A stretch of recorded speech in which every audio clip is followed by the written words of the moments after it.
Queen's Lead podcast. I'm your host, Amy Singleton, and as a child of the 80s, I'd love to say Queens rule, but they don't. Queens lead. Being a queen means you are worthy to be a leader of people. The guests on our show do exactly that. They are leading the way in their businesses, families, and communities. They're taking their rightful place in the spotlight, leading and inspiring the developing queens in all of us. Welcome to the Queen's Lead podcast.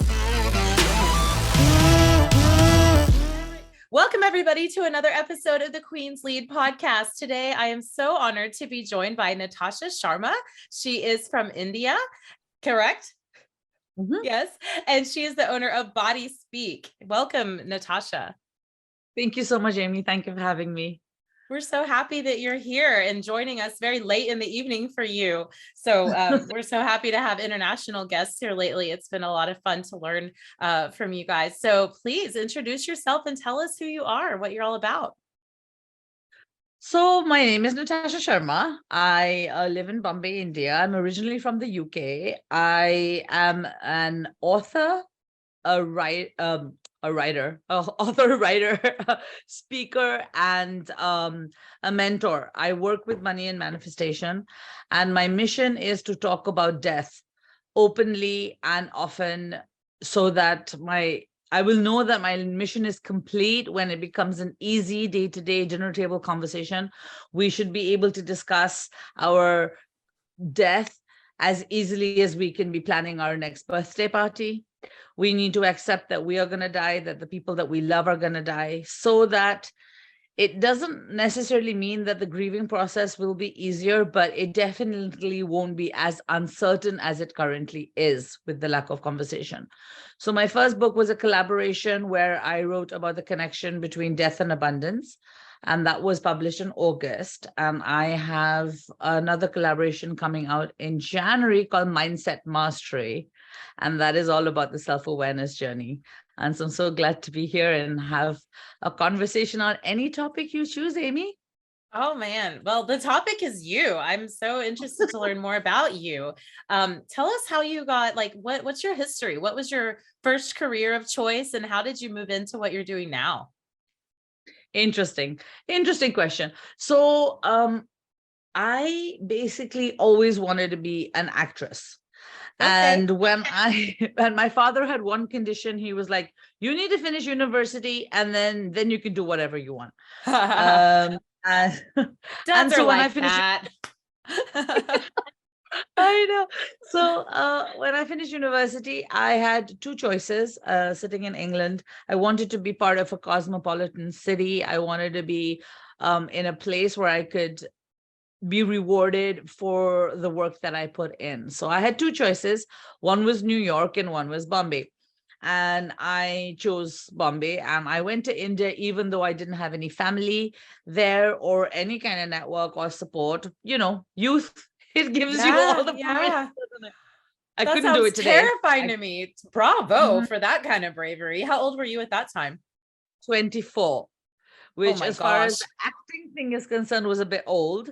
But as far as youth is concerned, you know, you can do anything at that age.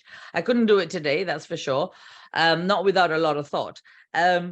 Anyway, so I jumped on the plane and I went to India. I went to film school, and very quickly I realized that that's not actually what I wanted to do, because because of the folly of youth, I actually thought that the casting couch wasn't real. I thought that, some people might, not everyone has to. And I very quickly learned that it was very, very real. And I was like, not for me. So I went into direction and production instead. And so most of my career, I've been in advertising. I've been making films on the back end. And then I think as well, 15 years of living in India, I was kind of like, okay, I'm done now. It's time for me to go home. All my friends were married. The single life was over. I wasn't married. Everyone was having young families. The whole dynamic had changed. Yeah. And even professionally, I hadn't reached the level that I needed to be at that stage to sustain for the long run. And so I decided to make a career transition. So I thought, okay, I'll go back to the UK, But in order to do that, I want to be able to take a different skill that I can offer. So that's when I studied clinical hypnotherapy. And I took that very seriously when my first teacher in my first class said that you'll be learning a lot of exercises and a lot of like ways in which to help people heal. But it's the most effective if you take those techniques and heal yourself. And I was like, okay. And I took that very, very seriously. And then, so I started my self-awareness journey from there, which was basically about 10 years. Oh, wow. It was 10 years ago. And a lot of things started automatically shifting in my life because, as you can imagine, each exercise that you do in a course is for a different reason. So it's not like when I get a client who's come with a specific issue. So a lot of things started like shifting in my life. And one of the things that I wasn't really aware of, but my distrust of men, because my parents didn't have a very good relationship, and so it was very highly dysfunctional. And so I never really trusted men, which was the reason that I never had a successful relationship. I mean, I adored them, they adored me, they're all still my friends, but it never stuck. There was always like a lot of acrimony and stuff. And so because this shifting happened without me being aware of it, I had this friend who then it just organically involved. And now I've been married to him it'll be 6 years in February. Nice. And so I ended up staying back in India instead of taking my qualification and going back to England. And from there, my journey has just been an evolving thing, taking me to different heights, where now it's brought me to a point where when I'm saying author, I'm actually like overriding it with writer, because just recently I've understood that it's not just being an author. I am getting all these invitations to write for courses, to rewrite something somebody's written. And I'm like, oh, okay, I now need to get in my head that I'm a writer, and so, so that's what's happening. And it's just a lot of like shifting, a lot of like, next leveling up, and a lot of like dynamism that's happening in my life in the last, from the last year. It's really accelerating. So I really believe that I'm here definitely for a very dynamic purpose. I no longer think it is important for me to identify what that is. Just to accept and go with the flow and serve to the best of my ability, with intention, wherever I am and whatever the opportunity is in front of me at that point in time. And it really is a fantastic way to live. And that's when I started using the word queen just 2 weeks ago, saying that, yes, I'm the queen of my life. All of you, including my husband, like, you are my minions and you're my consort, you're not my king.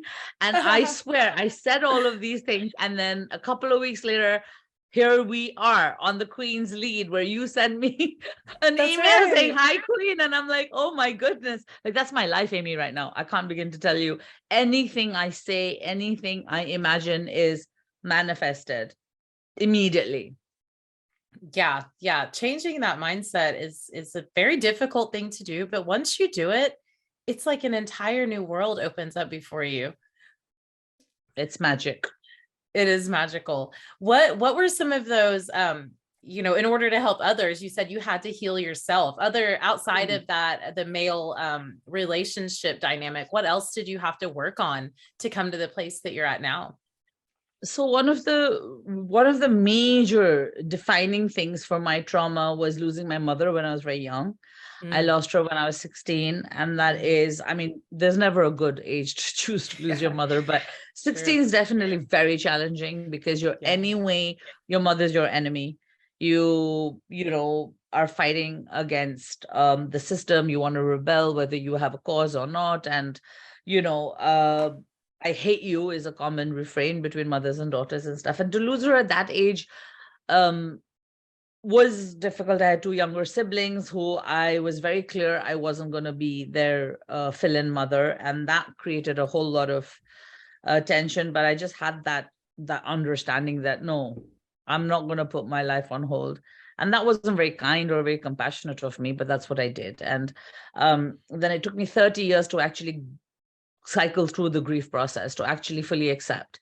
I spent most of my time in the anger stage. that's the reason I could fly around the world and do whatever I wanted to do, because I was just looking for that peace, I guess. I wasn't aware that I was looking, but I was looking. And yeah, if I finally reconciled myself to that, that was huge. The whole understanding why I chose a life where my soul would be motherless, where I would be a girl and where I would have no mother. There's a story there. There's a story on the grief. There's a story on the relationship that she left me with, like where I felt I had to fight my father on her behalf. There's so many layers to this. And then, whatever I picked up along the way, how I perceived the world, how I thought the world treated me, how I deserved to be treated. There was all these things that basically sloughed off during the course. But then as I started practicing, and then when I really did the introspection and the self-awareness, like, when I say this, I basically mean wherein I finally came to the point where I am 100% responsible for my own thoughts, feelings, and emotions, which is where I am today. That it doesn't matter what happened to me, that was in the past. I can forgive myself, I can forgive others, and I can embrace the lessons here today, because there is nothing beyond acceptance and surrender to what is.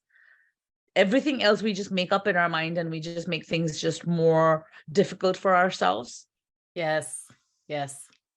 Yeah, I've never resonated with something more in the last few years than taking personal responsibility for the things that happen to us or that we cause to happen in our own lives. I mean, it's a little easier to take responsibility for those things that we caused, but taking responsibility for something external is so difficult to say, no, I'm not the cause of this, but I have a responsibility in this situation to myself and to others around me. And that's the only way we can really serve ourselves, is by taking a look and going, okay, where's my role in this? How do I fit in? And what do I have to do to move forward? Exactly. And like you said, it's not easy, and I'm not trivializing it. I'm not saying that, oh, it was a breeze and I did it. No, it's been challenging. It's had its ups and downs, and but the self-healing, I mean, the healing process, whether you go to therapy or you use any other modality, yoga, I mean, whatever, Reiki, there are so many different ways to get to the same result, which is basically self-awareness and self-responsibility. And that is the journey, and that it's continuous, and that we have to continue being kind to ourselves, that we will never know all the answers, but we still know more than we did yesterday, and to embrace that, and to find power in that, so that you can go on to the next step and find power there. So to realize that it's a journey and that it is not a destination. That's it.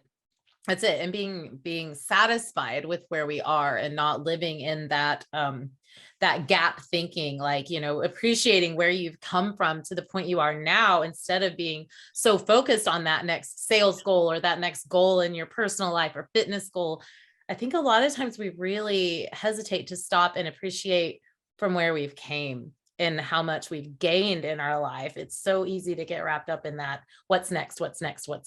But being present with yourself and appreciating every moment has gone a long way from my personal development in that way as well. Yes, me too. And that's the whole gratitude piece, isn't it? To unlock those future, whatever the goals might be, your fitness goals, your sales goals, whatever goal, it is important to pause today, to be grateful for what we have today, which is a result of what we did yesterday, and then to be open to accept what's coming next. And another thing on this note, this is like a recent download that I've had that is just really, really powerful. It's very obvious, it's very commonsensical, but it's surprising that I haven't stated it before. I don't know a lot of people who have stated it, but basically, if we stay in that state of gratitude and the expansion in the present moment, and we don't think about the future, if we manage not to, and we leave ourselves open to the expansion of the universe or God or source, whatever word you want to use, if you just leave yourself open, it is absolutely amazing what opportunities come your way. when we have these sort of really fixed stated goals, we really limit the potential of the universe out there. I've seen it time and time again in my life right now, that if this is what I had imagined for myself, I could not have imagined this for myself. So whatever I've imagined for myself is X, but what the opportunities I'm getting is 10X. And I'm like, whoa, I need to stop like planning. I need to completely stop planning and just have faith that in this energy of growth and expansion and just living in joy and gratitude just opens up all the doors. Yes, We don't have to know how and absolutely. when.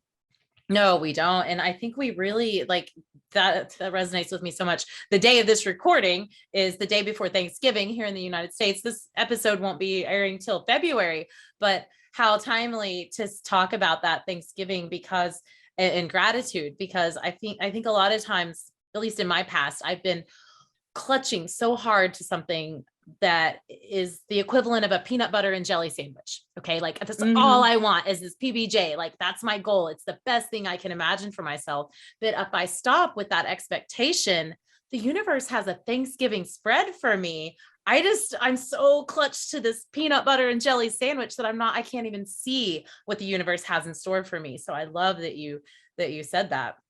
Yeah. Wow. That's great. I love that analogy. It really is so good because, you know, the universe can give you the PB&J so easily. But what about that whole buffet spread that's right over there? That's right. That's right. We don't even know it's there. We think that's for other Exactly. people, you know, not for Yes. us. We're the same as whoever is there. Exactly. So that is the self-worth piece. If you haven't healed enough, if you haven't uncovered enough layers and done enough work of the shadows that those layers have left behind, that's how it's like a constant process. If you haven't done that, then it will equal your self-worth. Whatever's balance is your self-worth, and that equals your bank balance. Your bank balance will tell how far you've come on the path. That's right. It's very interesting. It's all connected. Yeah.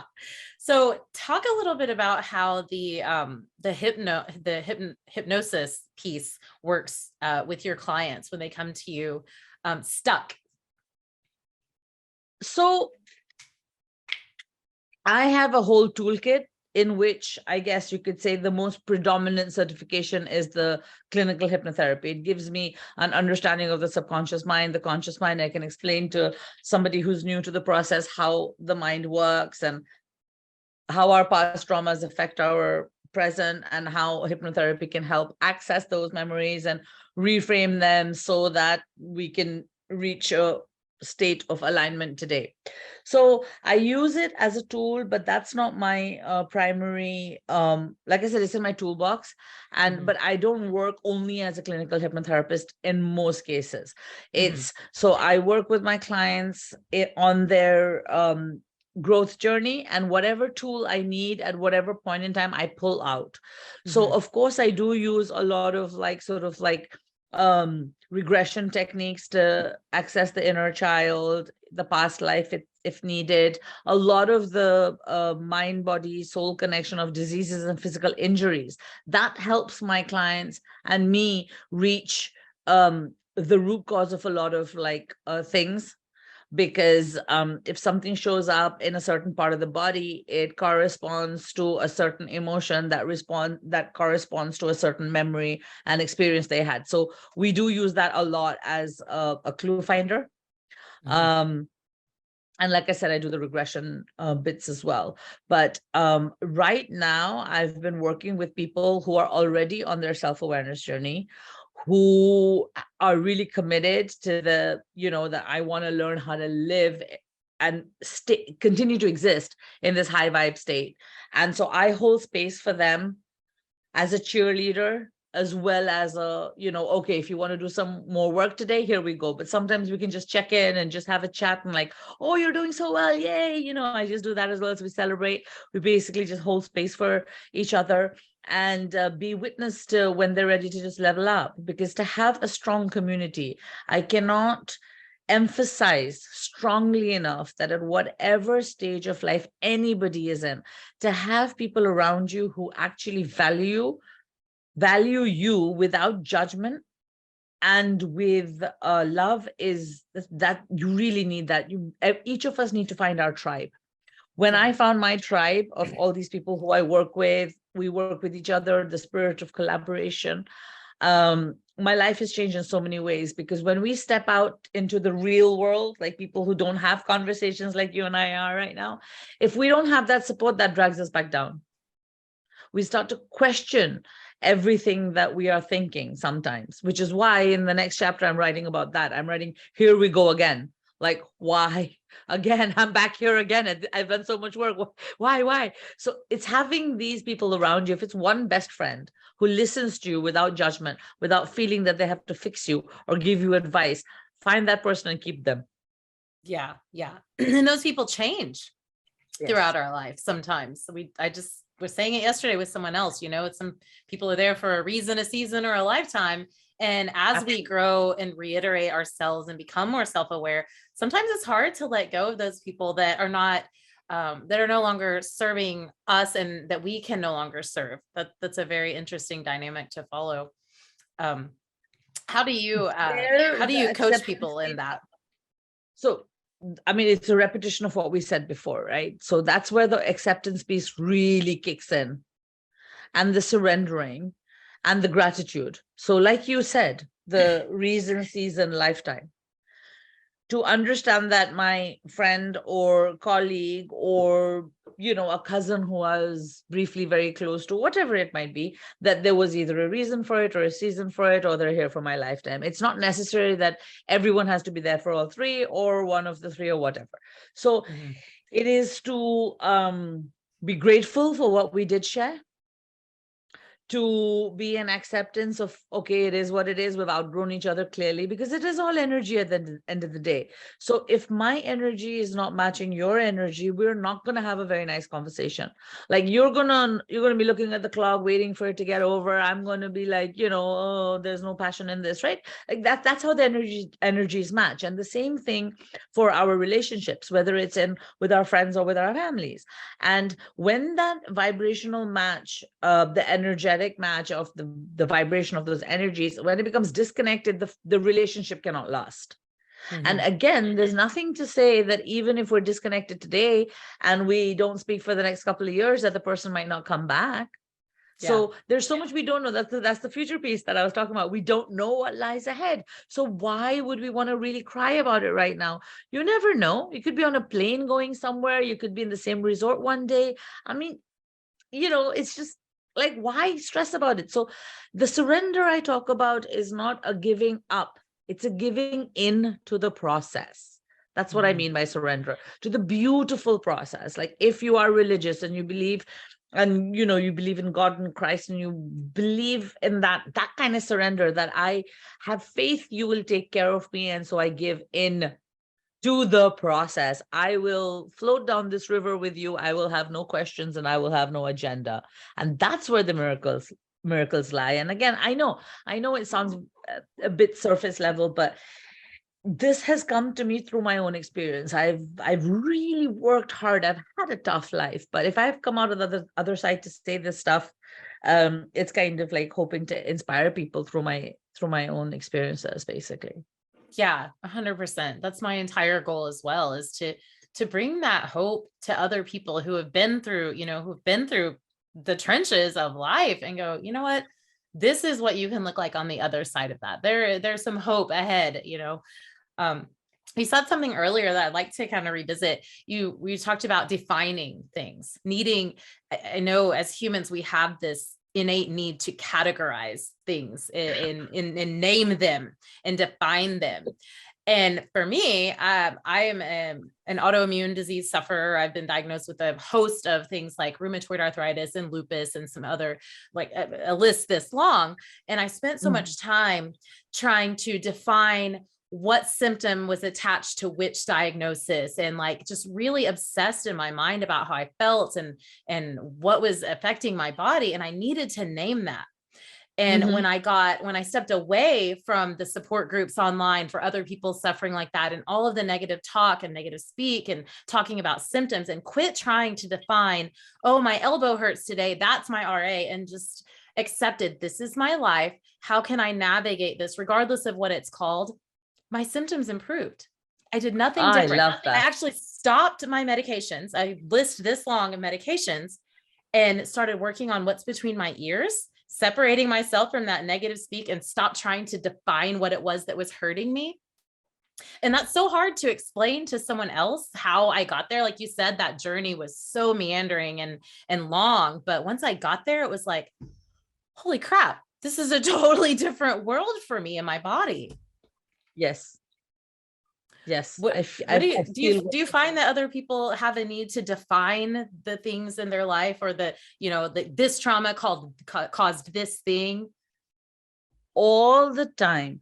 And in fact, even if we don't get into a deep conversation like the whole trauma story, even if you talk about day-to-day language, people just, even the whole, so I am very careful about the words that I use, and I actively refuse to do this labeling thing, because there's each person's perspective of that label is unique, which is not taken into account.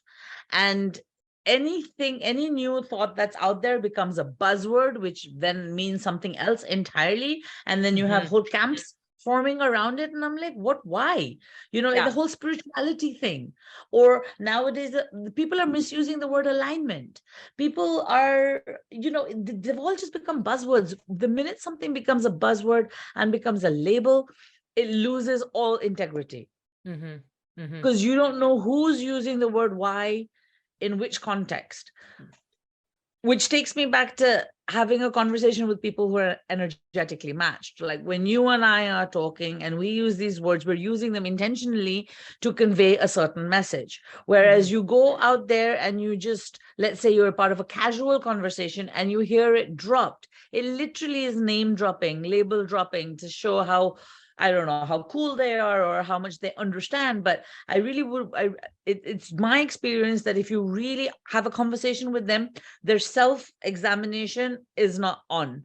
It's not a non-process. They're just onboarding all this extra stuff from things that they're reading, but there's very little sort of absorption, because the people who do absorb and who are making the shifts, they don't talk like that. They're taking that information, absorbing it, and then implementing it in their life instead of just reading and being aware of this new values or culture or alignment or intention and all these words, like you said, that people use. You have to put it into practice in your own life and prove that method in yourself before you can really intelligently speak about how to get to that buzzword place. I love that. It's a pet peeve of mine. So if I'm like, for example, in a clubhouse room and there's, the dear friends of mine and their coaches and whatever, but I know that they've picked up this the word recently, I will not have a conversation around it. I will talk about the same subject without the buzzword. So that's it. Yeah. It's just a little game like I like to play with myself, because I'm so aware that each person is so unique, and again, that is it's a buzzword, isn't it? Everyone's talking about how unique people are, but people actually don't believe it, because we still want people to fit in. We still want people to belong. We still want them to be trained a certain way through our education system and the kind of jobs that we offer traditionally.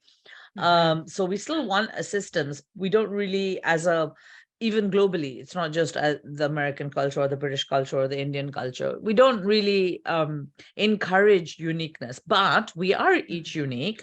I mean, the example that I use is that for people who don't belong to the woo camp at all, for them, if they say, "Oh, you mean you're unique?" Like, okay, do you agree that there are no two set of thumbprints that are alike? Like even twins have separate thumbprints? Oh yes, that's proven, right? Okay, so you can have a criminal database that goes around the whole world and any thumbprint ever is on file and they're all different. That's fine for you. Snowflakes, each one under the microscope is different. But if I tell you that our beliefs, values, systems, the way that we've experienced life, even in the same family, the same brothers and sisters, the same parents, same food, same everything can be completely different, you find that difficult to believe. I mean, really? Like, Yeah. Yeah. Yeah. It's so innate in us to need to categorize, and even ourselves. I spent so many years just begging myself to fit in with others, and realizing in my 40s that I'm not for everybody. They're not going to all like me, but guess what? There's like 8 billion people on this planet. So if 0.1% of people resonate with me, those are the people I want in my tribe anyway. I don't need to fit in with the rest of that. I'm who I am unapologetically now. And it's given me so much freedom in my life and my business and my parenthood and in my life overall, just to know that I am unique and I am different and everybody has a story to tell and we can help one another as long as we're not trying to fit people in this box. Exactly. And the words that you use, and I kid you not, I've said exactly the same words about myself and my life.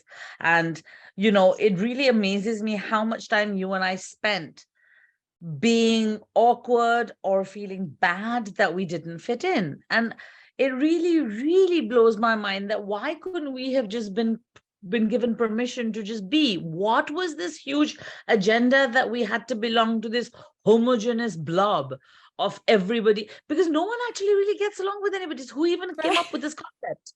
Yeah. I just don't get it.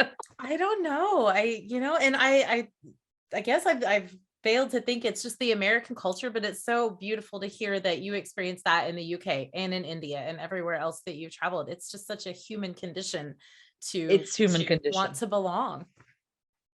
Yeah. Yes. But But I see a shift though. I see a shift coming, not maybe not being quite as categorized as we were like when I was a teenager in my early 20s. I see a big shift in the mindset of our young people that so many people my age discount. They're starting to see things for like how they really are. And the individuality is really beginning to come out more in that younger segment, which I love. I think it's our future. They are our future. So to have a different mindset coming into their adulthood, I think it's going to be really valuable for the globe, for everywhere. That is true. That is true. With the emerging trend of encouraging youngsters to discover themselves, to explore themselves, the whole gender fluidity, to really explore and to understand who you are. The only thing that I hope that as this wave continues, like you said, and changes, the only thing constant in life is change, and that's evolution.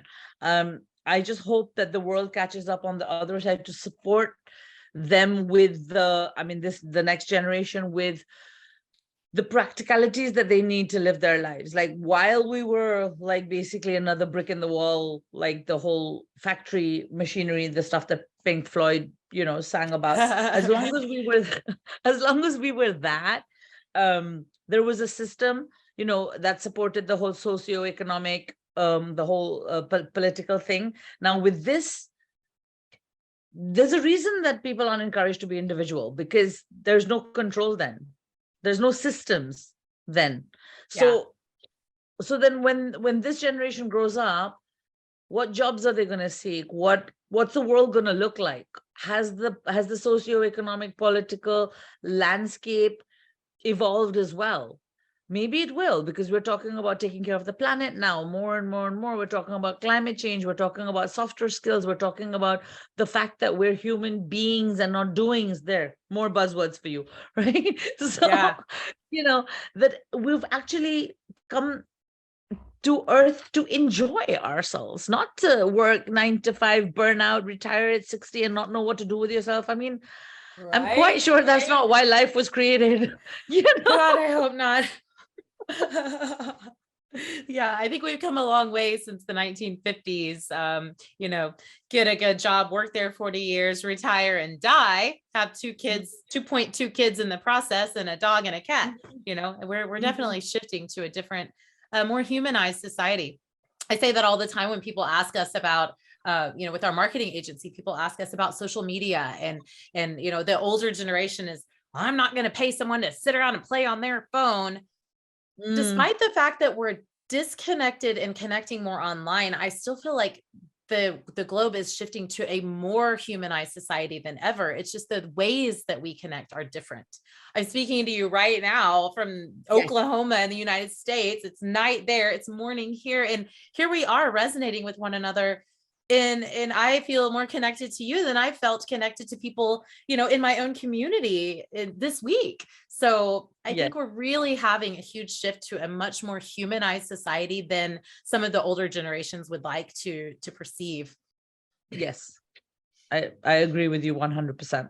That's what gives me hope.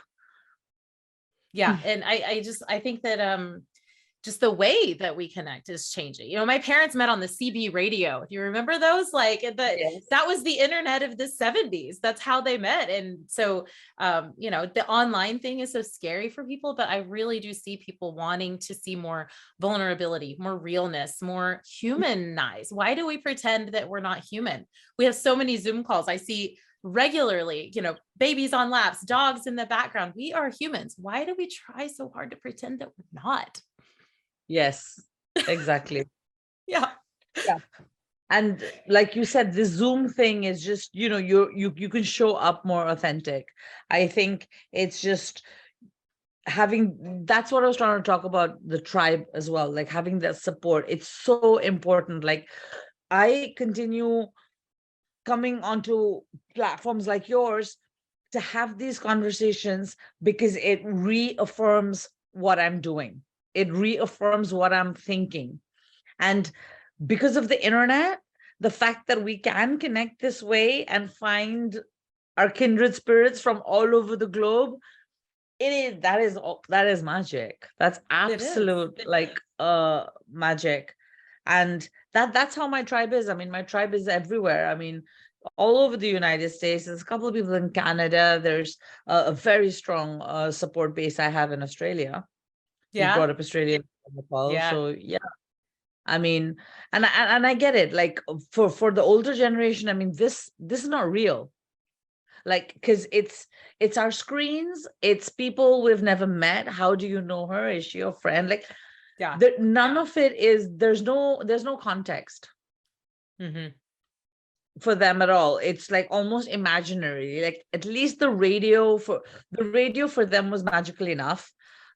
Like you said about your parents, but it was like disembodied voices, but they finally got to put a face to them, to those voices. But then they got TV. Now for them, I guess a laptop is like the TV, isn't it? It's like a moving image. How can that be a real person, right? So for them to take the leap of faith to realize that you and I are actually having a genuine, authentic conversation, I think is a bit difficult.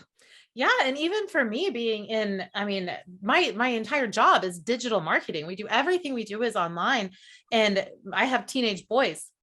It took me, a decade ago, I was saying, how are you friends with that guy on Call of Duty? He lives in Arkansas. You live in Oklahoma. You've never met him. How can you say that my son Brady has a kid named Christian that he plays with that he's met now? He actually has met him one time now, but years ago, I was going, you don't know him. You're just a character in a game together. And it really took some mindset work for me to understand. And I hate to admit that it was coming into my current role in owning a digital marketing agency that really opened my eyes to the fact that, oh my gosh, I was wrong. And I had to go to my kids and say, you know what? I was wrong. I see your connection with your friends. I see that this is your space. This is how you connect and communicate. For me, it was the skating rink here, but and it was in person, but it's different now.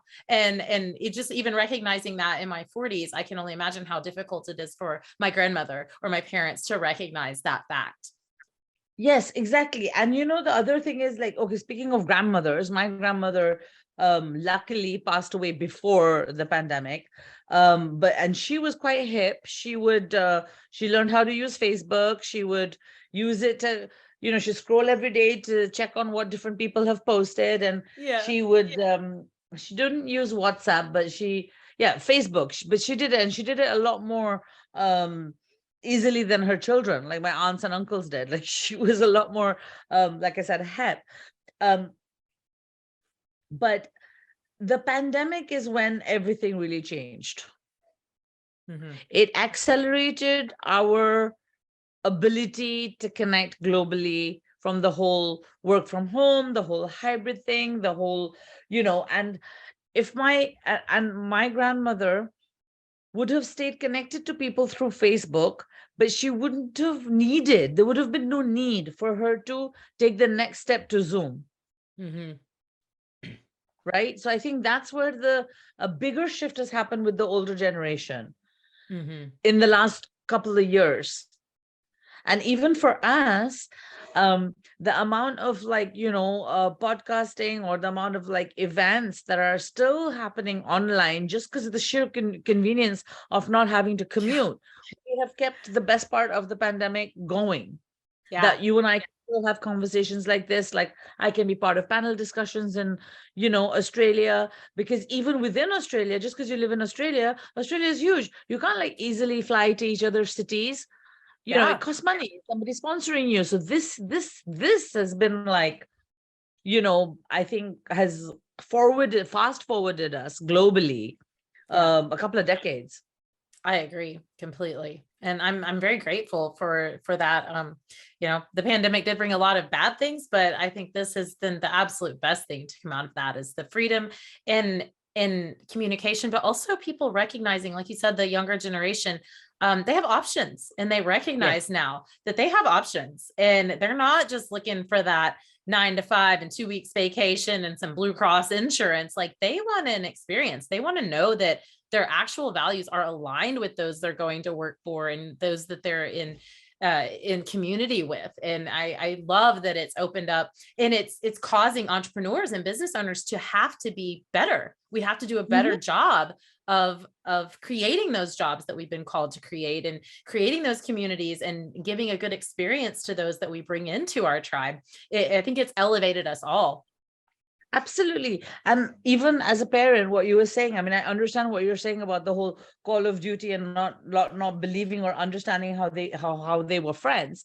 But now, because of the pandemic, and you having to, be online as well, and you making authentic connections yourself, you also understand this world better than traditional evolution, where we would always be having to play catch up. Yeah. Right. Like today, if your sons decided to, I don't know, go to Spain, because they can be a digital nomad, or they can go off to any kind of Caribbean island and just sit with a laptop and work. You are today in a position to say, yes, go for it, if you agree with it, because you know how it works. Whereas pre-pandemic, you would be like, what? Excuse me, what kind of work? What do you mean you're going to go off with your laptop and be sitting on the beach and working? How can that work? Yeah. It's a whole new, a whole new experience for them. I can't believe this time has gone by so fast. I really enjoyed this conversation. Tell us a little bit more about how someone can work with you. If they're hearing this podcast, they're resonating with that change, wanting to dig deeper into themselves and self-discovery, how can they work with you? I'll be very honest with you that I have a lot of things evolving. I don't really have some specific offer to pitch. I mentioned my books. So the best way to stay connected with me, because I know there's going to be a lot of stuff coming up in 2023 and 2024. There's a lot of opportunities. And like I said, I'm just leaving myself open to it. So following me on Instagram is where you'll get posted on whatever comes up in my life. You can buy wealth codes, sacred strategies for abundance. There's a lot of gems in there. I have my link tree on Instagram and on Facebook, which has everything, my books. It has podcasts I've been on, and then the book that's coming out. Well, where this is going to be aired in February. So it will have come out on the 17th of January, Mindset Mastery. Again, full of gems, 25 chapters, 25 authors, something for everyone. It's all about the stuff that you and I have been talking about today. So, if your listeners grab copies of those, either Kindle or soft copy, paperbacks, it's all cool. But keep in touch. Follow me. I am giving my chapter from Wealth Goals actually to your listeners if they email me. If you put in the show notes, Queens Rock, no, WC11 Queens Rock. In the subject, I will send you a PDF version of my chapter from Wealth Codes, which is the beauty of the end game, finding abundance through accepting death. I Nice. talk a little bit about the grieving process there, and I talk about my how I dealt with my mother's death there, as I mentioned on the show earlier. Well, thank you so much for that gift to our audience. Everybody go and follow Natasha at Instagram /bodyspeak.in. You can keep up with her there. Yes. Thank you so much for being my guest. And thank you for being a queen that leads.